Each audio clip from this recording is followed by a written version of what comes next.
Bom dia, queridos, graça e paz do nosso Deus, amém? Hoje eu queria fazer uma meditação rapidinha aqui no capítulo 6 de Romanos. A gente vai pensar um pouquinho sobre essa novidade de vida que vem do Espírito, amém? Vamos pensar um pouquinho, vamos ler o texto, né? Romanos 6 diz assim: Que diremos, pois? Permaneceremos no pecado para que seja a graça mais abundante? De modo nenhum. Como viveremos ainda no pecado, nós, os que para ele morremos?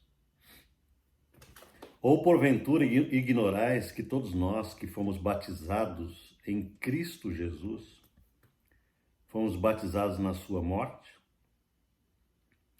Fomos, pois, sepultados com ele na morte pelo batismo, para que, como Cristo foi ressuscitado dentre os mortos pela glória do Pai, assim também andemos nós em novidade de vida. Amém? A gente sabe que o apóstolo Paulo pregava assuntos que são radicalmente contrários ao modo comum das pessoas enxergarem a relação com Deus, porque as pessoas, de modo geral, enxergam a relação com Deus como aquela relação de um Deus lá no alto que nos manda uma lei, certo? A gente tem que cumprir para ser abençoado. Esse é o paradigma de uma relação pela lei e não pela graça. E Paulo pregava tudo ao contrário disso, né? Se você vê, por exemplo, 2 capítulos anteriores a esse, o capítulo 4, Paulo diz assim claramente, ele diz assim: aquele que trabalha, né, merece salário, mas aquele que não trabalha, mas crê que Deus justifica o ímpio, esse vive pela fé. Porque ele não trabalhou, ele não fez nada, ele não operou nada, ele ainda nem se santificou, mas ele crê que ele pode ser salvo por um dom que é concedido lá do alto. Essa é a realidade que Paulo pregava, e Paulo era mal entendido o tempo inteiro. Porque as pessoas falavam assim: então você está dizendo que as pessoas podem ser salvas somente pela graça? Então elas podem fazer o que elas quiserem, elas podem pecar à vontade? Essa é a coisa mais usada, né, pelos opositores do evangelho da graça de Deus. Porque eles acusam os pregadores que assim ensinam, como acusavam a Paulo, de que Paulo estava sendo conivente com o pecado. Paulo, nesse capítulo 6, está levantando uma oposição. Ele está dizendo: de maneira nenhuma. Como poderemos nós permanecer no pecado, né? Nós que para ele morremos. Aí ele entra num assunto muito poderoso, que é o assunto do espírito, ok? Porque no espírito de uma pessoa que é regenerada, ocorreu verdadeiramente uma morte e uma ressurreição. Não é uma coisa simbólica. O nosso espírito em Cristo, quando a gente nasce de novo, a gente morreu e ressuscitou automaticamente, num ato só. Não é um processo, entendeu? Todo aquele que é nascido de novo morreu e ressuscitou em espírito. A carne, o corpo, não experimentou essa realidade. A gente não sentiu nada dessa operação gloriosa. A gente não sentiu isso porque é absolutamente espiritual, ok? Então o que Paulo está falando aqui é uma coisa muito espiritual. Ele está falando do espírito regenerado, do nosso novo homem, da nossa nova natureza. Aí ele diz aqui o seguinte: porventura ignorais que todos nós que fomos batizados em Cristo Jesus, fomos batizados na sua morte? Veja bem, Paulo está chamando essa unidade do nosso espírito regenerado com o espírito de Cristo no nosso espírito, ele chama de batismo. Portanto, Paulo não está falando aqui do batismo na água. Toda pessoa que lê esse texto aqui e pensa que Paulo está falando de batismo na água, está errado. Ok? O que Paulo está falando aqui é que todo aquele que é nascido de novo, nascido do Espírito, essa pessoa passou por um batismo, uma fusão com o Espírito de Cristo no Espírito. O nosso Espírito é imerso no Espírito de Cristo. E aí é unido, é juntado. Esse é o batismo em Cristo, né? Se você nasceu de novo, você foi batizado em Cristo, no Espírito, no Espírito. O batismo na água, aquele batismo que todo crente faz na água, é apenas um simbolismo físico de uma realidade que aconteceu lá no espírito humano regenerado. Então nós fomos batizados em Cristo Jesus na sua morte. Nós nos unimos na morte de Cristo e depois na ressurreição.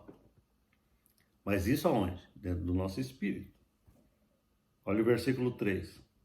Ou porventura ignorais que todos nós que fomos batizados em Cristo Jesus fomos batizados na sua morte. Aí ele diz assim, fomos sepultados com ele na morte pelo batismo espiritual, para que como Cristo foi ressuscitado dentre os mortos, pela glória do Pai, assim também nós sejamos ressuscitados em espírito, para que nós andemos em novidade de vida. E esse é o ponto dessa meditação. Nós não podemos ter uma vida nova se a gente não entender esse processo espiritual que já aconteceu. Entendeu? Tudo que nós temos com Jesus tem que ser baseado em fatos que já aconteceram. A nossa novidade de vida em termos de comportamento, que as pessoas pensam que Paulo está falando de comportamento imediato, que ele não está falando de comportamento imediato. Essa novidade de vida significa tudo aquilo que flui do espírito regenerado para minhas emoções e para as minhas ações. Aí sim vira comportamento, tá bom? Mas primeiramente, para que eu ande comportamentalmente de acordo com Jesus, eu preciso entender que eu já sou uma nova criatura, que essa nova criatura é que vai operar em mim essa mentalidade, essa emoção, esse impulso, essa realidade de agir corretamente, de acordo com o que eu já tenho em espírito. Então é fundamental para que todo crente em Jesus Cristo entenda que muitas vezes ele tem problema de comportamento, ou de ação, ou de caráter, porque ele não compreende quem ele é, o que aconteceu no seu espírito regenerado. Essa novidade de vida, ela tem que acontecer num dia a dia, certo? Mas como fluxo de um rio que já está dentro de mim. Isso é maravilhoso. Porque se a gente não aprender que tudo na vida espiritual vem de dentro daquilo que está realizado, a gente vai tentar produzir. A gente vai tentar fazer uma performance fake daquilo que a gente não entendeu ainda. A gente vai tentar controlar os nossos impulsos aqui por fora, pela alma, pela mente, e a gente vai perceber que isso não funciona legal, né? O que funciona de fato na vida espiritual, essa novidade de vida é poderosa quando a gente entende que nós já estamos captando algo poderoso que está lá dentro. Nós já somos vivos espiritualmente, portanto agora eu recebo o poder desse Espírito. Eu recebo o poder diário da nova vida para viver a nova vida. Não sei se os irmãos estão entendendo isso. Como eu falei ontem, se você está acompanhando aí diariamente o vídeo, eu falei que tudo na vida com Deus tem que partir daquilo que Ele já realizou, que é o poder do descanso, é o poder que a gente descansa naquilo que está feito. Entende? Na nossa relação com Deus, há coisas que têm que estar absolutamente realizadas, entendeu? E isso é feito em espírito, em primeiro lugar. O problema é que a gente tem a tendência de viver segundo os 5 sentidos, né? A gente vive mais pelo que a gente vê, pelo que a gente toca, pelo que a gente sente, cheira ou ouve. E esses 5 sentidos são tão treinados em nós que a gente pensa que a verdadeira vida é aquilo que a gente pode sentir. E como as coisas do Espírito a gente não sente de uma maneira poderosa, como a gente está sentindo aqui o ambiente físico, entendeu? A gente vive de maneira mais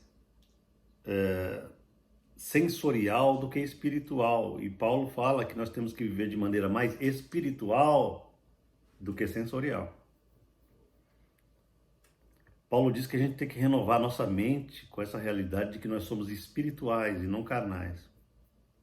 A palavra carnal não significa necessariamente pecaminoso, significa viver pelas sensações, pelos sentidos exteriores do corpo e da alma, entende? Todo aquele que vive mais pelo que ele sente, pelo que ele vê e pelo que ele toca, ele é carnal, ele não é espiritual. No momento que você vira o jogo e você começa a viver mais pelo que você crê, mais pelo que você crê do seu espírito, aí a tua mente começa a ficar espiritual na mesma hora. E aí o Espírito Santo tem poder para agir com essa mente de fé, né? Porque o justo vive pela fé. E aí ele traz todos os componentes dessa vida interior para fora. Quando eu digo fora, eu estou dizendo da minha alma, né? E corpo.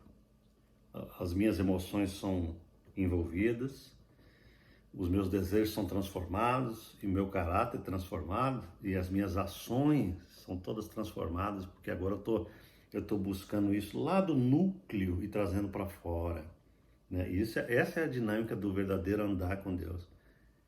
Quando tudo flui do espírito, nada flui da alma, primariamente, né? Nós não somos almáticos, nós somos espirituais. Esse é o projeto de Deus.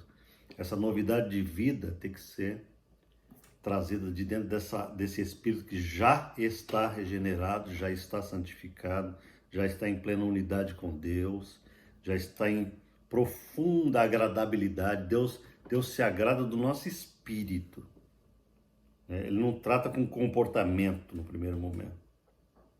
Porque se Deus fosse aquele Deus pique, um Deus que pega no pé da gente por causa de comportamento, a gente não conseguiria nem viver, porque o comportamento humano é distorcido. O comportamento do crente, eu não estou nem falando de incrédulo, aqui eu estou falando de gente de Deus. Mas Deus não trata a gente assim, Deus nos trata segundo a identidade que Ele planta no nosso espírito. E se você entender isso, você tem a sua vida completamente transformada diariamente. A sua vida começará a viver essa novidade de vida que Paulo fala aqui, que foi introduzido em você por esse batismo em Cristo, por essa fusão. A palavra de Deus diz em Coríntios que o nosso espírito, quando se une com o espírito de Cristo, passa a ser um só espírito. Está escrito em 1 Coríntios, né? Um só espírito. O nosso espírito e o de Cristo se tornam um. Olha que coisa poderosa. E se você entende isso, você fala, meu Deus, isso é muito poderoso. Eu passo a ter divindade em mim. É isso que está dizendo o texto. A divindade começa a interagir com a minha humanidade redimida. O meu espírito começa a ser a fonte de tudo que passa em mim. Todo o meu pensamento começa a fluir desse entendimento, dessa revelação. E milagres eu começo a experimentar sobrenaturalidade, porque o sobrenatural precisa dessa mente unida com essa realidade do Espírito. O sobrenatural não se manifesta numa mente carnal que só se enxerga na fraqueza. É necessário entender tudo isso para que aconteçam as manifestações do Espírito de Deus aqui na Terra, né? Para que as nossas orações sejam eficientes e para que a gente possa ter domínio que Deus quer que nós tenhamos, né, na Terra. Amém? Eu já falei bastante aqui. Eu falei coisas profundas. Mas tudo que eu quero que você entenda é: você precisa andar em novidade de vida. E a única maneira de você viver assim é você entender aquilo que já aconteceu. Se você nasceu de novo, se você já é redimido e você está vivendo uma vida aquém da expectativa, está vivendo em fraqueza, está vivendo em dificuldade. Todo mundo vive assim, a maioria vive, né? A maioria dos cristãos hoje vivem em busca de fazer algum tipo de ritual para ver se melhora a performance com Deus. E esse não é o caminho. O caminho é descobrir quem você já é, descobrir o que você já possui, e a partir dali você constrói toda a sua capacidade. Tudo tem que vir desse novo homem. Tá bom? Deus abençoe, Pai, em nome de Jesus. Abra os olhos do entendimento de cada pessoa que puder ouvir esse vídeo, para que eles possam, Senhor, descobrir quem eles de fato são em Cristo e o que eles possuem nessa relação poderosa contigo. Eu te agradeço em nome de Jesus. Amém? Se você gostou desse vídeo, dá o seu like, se inscreva no canal. Amém? E Deus abençoe você, em nome de Jesus.